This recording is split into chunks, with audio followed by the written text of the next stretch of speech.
Eh bien, j'ai une bonne nouvelle à vous annoncer. C'est que même si le combat fait rage aujourd'hui dans le monde avec tout ce qu'on voit, les destructions, les guerres, les jeunes qui se suicident, les enfants qui meurent, les famines et toutes ces familles qui éclatent, les divorces, les avortements, les crimes.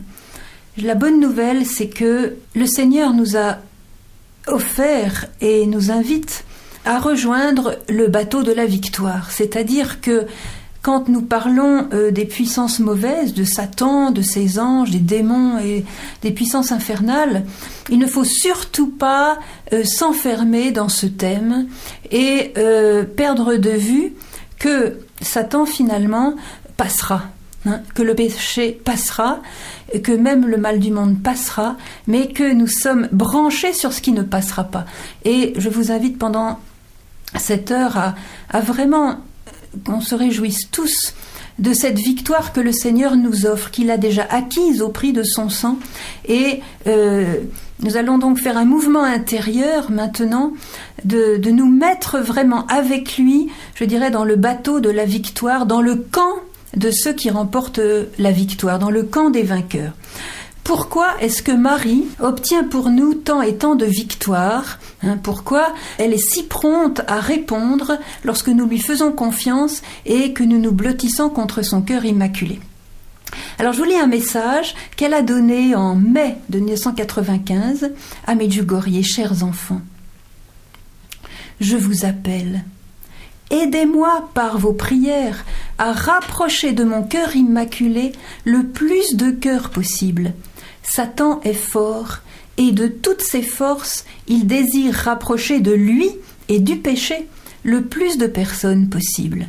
C'est pourquoi il se tient aux aguets pour s'emparer à chaque instant de plus de personnes. Je vous en prie, petits enfants, priez et aidez-moi à vous aider. Je suis votre mère et je vous aime et c'est pourquoi je désire vous aider. Pourquoi Marie a une telle puissance contre les démons, contre Satan, contre le prince des ténèbres, contre le voisin du dessous, comme on l'appelle à la communauté? Eh bien, c'est que, tout simplement, Marie a reçu de Dieu la mission d'écraser la tête du serpent. Dieu a remis à la femme le rôle d'écraser la tête du serpent, d'écraser la tête de Satan. Donc il le sait, et Dieu lui-même dit « Je mettrai une inimitié entre toi et la femme ». C'est Dieu qui a mis cette inimitié, et il sait, Satan, que la femme le vaincra, lui écrasera la tête. Donc si vous voulez, il n'aime pas la Vierge Marie parce que dès qu'il sent son approche, dès qu'il sent sa présence, dès qu'il sent sa prière, dès qu'il sent son action, son aide, il est terrorisé. Il est terrorisé parce qu'il sent que son heure approche. Pourquoi Marie est-elle si puissante contre les démons et contre Satan? Pas seulement parce que Dieu lui a donné cette mission d'écraser la tête du serpent, mais aussi parce qu'elle est immaculée. Rien en elle n'a jamais donné prise au mal. Il n'y a rien en elle, aucun péché, aucune ombre, aucune noirceur, aucune ténèbre n'a jamais pénétré en elle. Elle n'a jamais pactisé le moins du monde avec le tentateur. Satan n'a aucune prise sur elle. Voyez, nous, on a des prises à cause de notre péché. Alors, un jour, Myriana disait son chapelet en attente de l'apparition de la Sainte Vierge, et voilà que ce n'est pas la Sainte Vierge qui apparaît, mais un très beau jeune homme. Alors, t'es étonnée, puis ce très beau jeune homme, vraiment, et le look, très très bien habillé, tout ça, bon, élégant, et il se met à lui parler et à lui dire, tu sais Myriana, tu ne devrais pas suivre la Sainte Vierge. Si tu suis la Sainte Vierge, tu seras malheureuse en amour, tu auras des problèmes, mais tu devrais plutôt me suivre moi. Alors tu seras heureuse en amour. Entre parenthèses, vous voyez le mensonge. Satan qui va nous raconter qu'on va être heureux en étant dans ses mains et malheureux en étant avec le bon Dieu. C'est exactement le contraire de la vérité. Mais c'est un mensonge, bien qu'il soit grossier, qui a pénétré la psychologie profonde de beaucoup de chrétiens, d'où la peur de Dieu, la peur d'être malheureux si on va trop loin avec Dieu aujourd'hui. Et Myriana, qui n'a pas du tout apprécié qu'on critique la Sainte Vierge, a tout de suite dit non, non, non. Et quand elle a dit non, Satan est parti en hurlant. Il s'est démasqué. De très beau jeune homme qu'il était, d'un seul coup, c'est devenu une bête qui criait. Myriana, d'ailleurs, nous a dit, il était très beau, très, très séduisant, bien habillé, tout ça. Mais il y avait un truc qui m'a fait peur, il avait les yeux rouges. Il a des yeux d'enfer, vous voyez. Il y a toujours un truc chez lui qui fait qu'on le démasque. Marie nous dit clairement, chers enfants, soyez sur vos gardes. Aujourd'hui, Satan est fort comme jamais encore auparavant. Maria Medjugorje a cité plus de 60 ou 70 fois le nom de Satan et de son type d'action et de sa personne, référence à sa personne.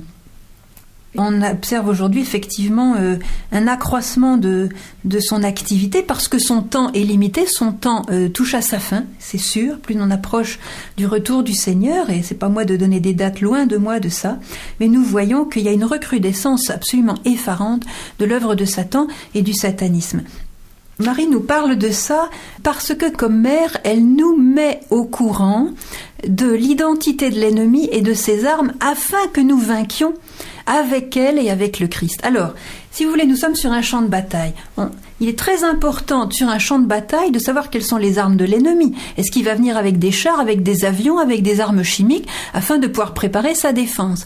Or, la défense, c'est ça qui est extraordinaire. Notre défense n'est pas notre défense. Notre seule défense contre Satan, contre ses œuvres, c'est d'être trouvé dans le Christ et d'habiter en Marie, de vivre en Marie et d'être trouvé. Ce sont eux les seuls qui peuvent vaincre. Je fais une petite parenthèse ici qui est très importante.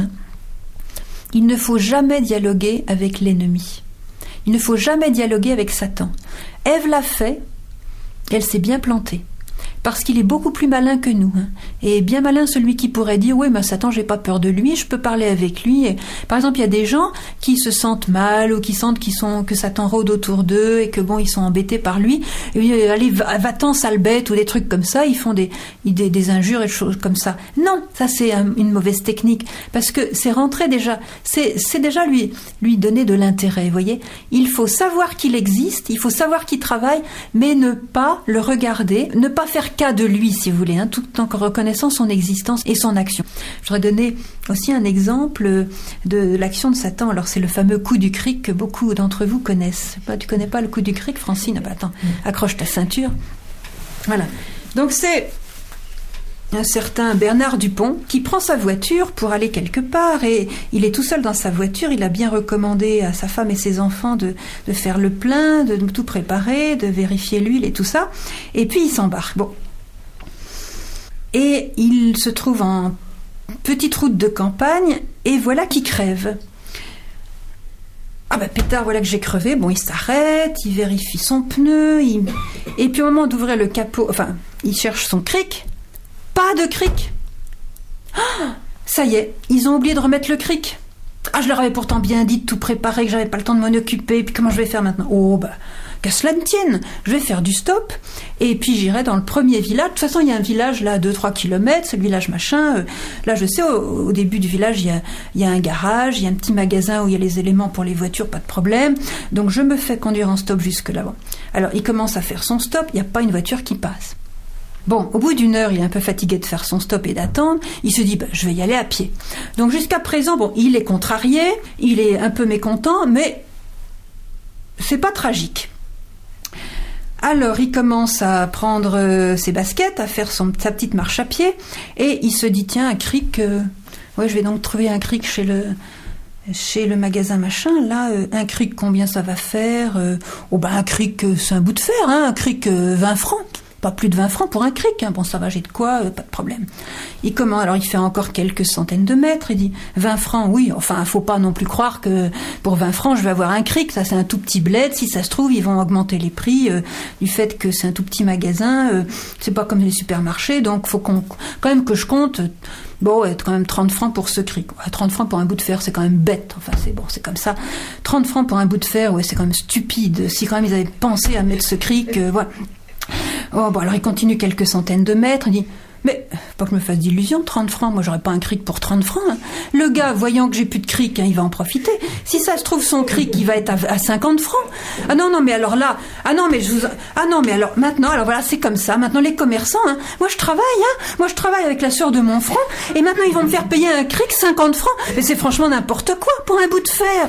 Ah non, mais ça c'est... Alors maintenant, ils profitent des pauvres gars comme nous, on est dans le besoin. Allez, 50 balles un cric. Ben non, moi je suis... Ah non, ça c'est pas possible. Alors il s'échauffe, il commence à transpirer, à se mettre les cheveux en bataille, il se prend les pieds dans les pierres et tout. Il accélère son rythme, il y a son cœur qui commence à battre, il devient rouge, etc.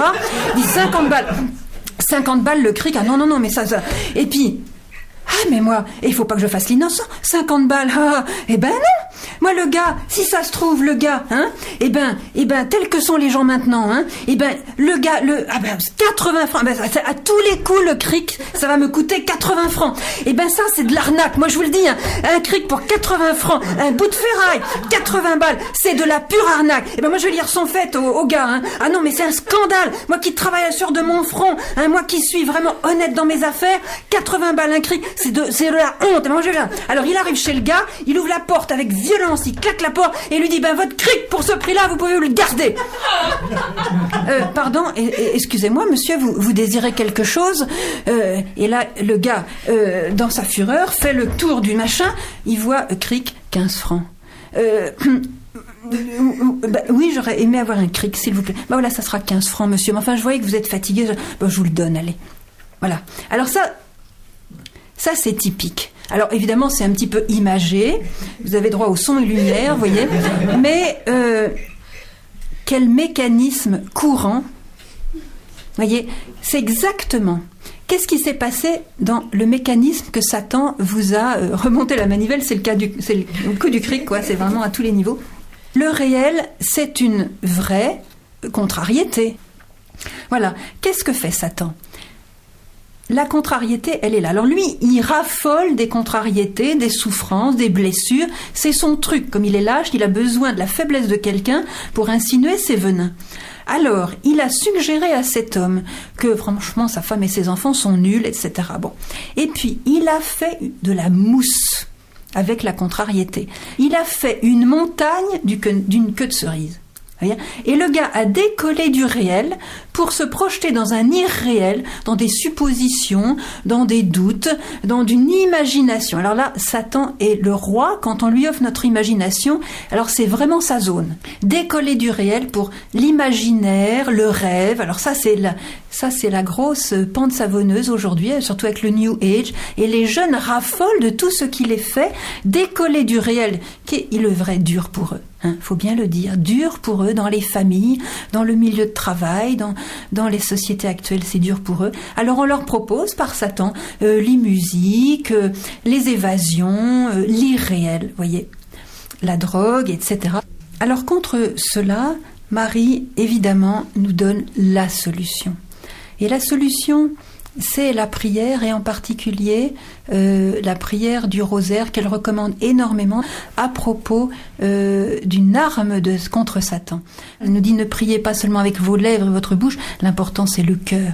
Donc prier le rosaire avec le cœur consiste à entrer dans les mystères, c'est-à-dire les scènes de la vie de Jésus et de Marie, mais de vraiment entrer dans cette vie de Jésus et de Marie. Et à chaque fois que nous prions un mystère, par exemple l'Annonciation, le couronnement d'épines, le couronnement de Marie au ciel, nous entrons dans le cœur du Christ et dans le cœur de Marie au moment où ils vivent cet épisode de leur vie, si j'ose dire.